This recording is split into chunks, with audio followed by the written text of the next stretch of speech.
Hey everyone, LioConvoy here. Today we'll be looking at the new Hasbro Power Rangers Dino Megazord. This is Hasbro's first attempt at the original Mighty Morphin Power Rangers Megazord, and just for clarity, I am absolutely a fan of many iterations of Power Rangers. Of course, that starts with the original, so this will be an interesting toy review for me to go through. Let's go ahead and get these out of the packaging because I've never cared about any of that. We're going by Morphin order, so we'll start with the Mastodon. Unfortunately, right out of the gate, we're seeing some issues here. One of the biggest being a severe lack of stickers. You like the ones that'll make the Megazord shoulder pads? Well, enjoy them and the green sticker on the Mastodon's head because that's all he's got. So no detail for the ears or anything. His articulation is limited to some slight movement side to side on the head. No trunk movement, no tusk movement, no leg movement. Although his front legs pop out for some reason. The trunk and tusks are made of some sort of super pliable gray plastic and will be seen in other Zords for this set. And no, before you ask, while these all come with instructions that I don't care about, there are no additional stickers, so what you see is what you will get.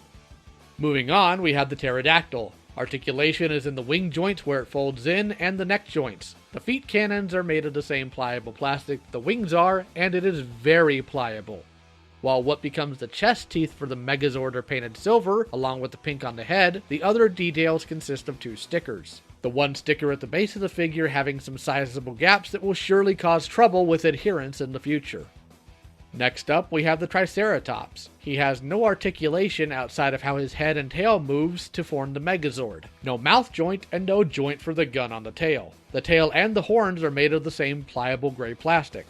Outside of the head, the figure has no paint. No, not even on the treads. Speaking of the treads, they obviously don't work as they're molded on. The original and the 2010 Legacy version has wheels on the bottom of the treads to make it move. This one, though, has molded treads and a molded spot for wheels that don't exist. This is just baffling, and I really don't know why they would do this. Sabertooth Tiger, you're up, and we're already looking rough. She has articulation in the legs to move it back and forth, in the neck, the tail, and the saber teeth, which, in fairness, is in line with the vintage and 2010/Legacy figure. However, I'm not sure why the hind legs are molded in such an outstretched way. More so, why it tucks in on the sides instead of underneath the Zord like the others have. The details are altogether 3 stickers, only paint apps are some red on the forelegs and eyes. Finally, we have the Tyrannosaurus, the Red Ranger's Zord, Jason specifically, and he was always my favorite Ranger, so it follows that his Zord is my favorite too. And honestly, I hate this, but let's go into detail here. He has head articulation up and down, jaw articulation, the hips can do this, the waist can swivel, the knees can do this, the legs can do this, the ankles can do this, and his arms can do this. Very few paint apps. And he doesn't look at all imposing. My biggest problem, though, is the dumb little knobs on his knees. The 2010/Legacy version did this too, and I hated it there as well. And while the Solar Chigokin has the same point for connection, you can tuck it away in Dino mode. But here, sticking out, it just looks awkward, is obtrusive to the articulation, and I wish I could just set it on fire. But let's be honest here. You're likely not here for the individual Zords, are you? You want to see them combine. So let's do that. Dino Tank mode first.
And here you have the Dino Tank mode. I have to stress though to make sure the legs get popped in solidly on the knob until you hear a very hard click, or it will be worse. It's super floppy, cannot roll, and I hate it in a way that makes me want to throw myself feet first into a wood chipper simply so I can mean mug everyone on my way down to communicate to them that I'm not doing it out of sadness, but instead unrelenting rage. Screw the tank. Let's initiate the Megazord sequence and get him activated.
And here he is, standing at 9.5 inches tall and weighing at 13.6 ounces, we have the Dino Megazord.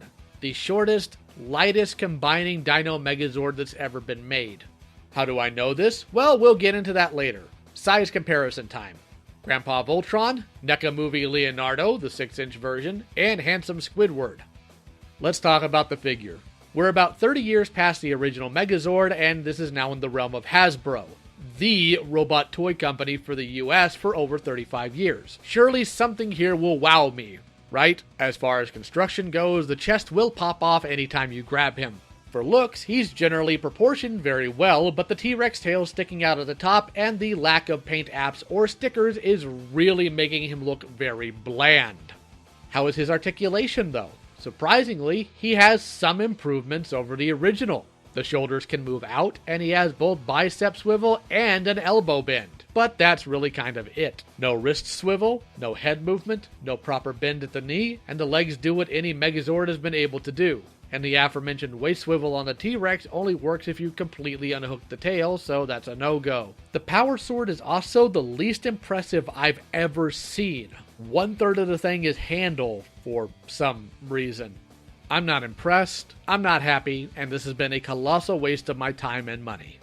At least it will be if people ignore my advice here, but then again I pay taxes, so I'm already used to wasting money. I cannot recommend this figure. But how can I make this assessment? Well, while I sold my original and 2010 Megazords quite some time ago, I have some friends that help me out here. Michael French at Retro Blasting acquired the Season 1 Zords for a future video, and I asked him to measure and weigh the original Megazord. He stands at 11 inches tall and 1 pound 6 ounces. I also got in contact with Airlim, who runs a somewhat Power Ranger-centric channel, which is linked in the description, asking him if he could get me the numbers for the 2010 Megazord. After reaching out on Twitter for me, user TK21804 replied with the data. He stands at 10 inches and weighs 1 pound and 10 ounces. Oddly enough, this user had that Megazord, a tape measurer, and a scale next to each other all at that moment. Odd how that one kind of worked out. So why am I bringing up the stats of these other versions of the Megazord? And why am I excluding the Legacy and Solo Chogokin versions? Well, for the latter two, it's because these two are collector items. Comparing them to toys made for actual children isn't even close to fair. Especially when I stand this new Megazord against the Solo Chogokin one, you can tell very obviously it's not a fair comparison. But the original Megazord and the 2010 redo were both made for kids, and as such are fair for comparison. Both have more material to them and as such weigh more than this one. They are also taller and both retailed at $30 when released individually. This one though is shorter and the lightest version, and it's a bit over $40. Ouch! To me, that makes very little sense. $30 or $25 would make more sense to me considering all the stuff sacrificed for very little gained. From the lack of wheels, lack of paint apps, lack of stickers, I don't get why this is at the price point it is. And that along with everything listed is why I can't recommend it at this price. No, not even for kids. This is the big daddy of Mighty Morphin. And Hasbro, I really don't know how you blew it. You've been doing both combining robots and dinosaur robots since 1984. This should have been a breeze for you. I'm sorry if this disappoints any hardcore Power Rangers fans, but like any other collecting community, you deserve the truth. Skip this one. Next Power Rangers review I do, though, will be the new Hasbro Mighty Morphin Power Rangers Morpher, so I hope you'll join me then. Tell me what you think of this review in the comments, and I'll be sure to engage you. Special thanks to my patrons. If you want to support the channel, links in the description. Thanks for joining me, and take care. Hello there.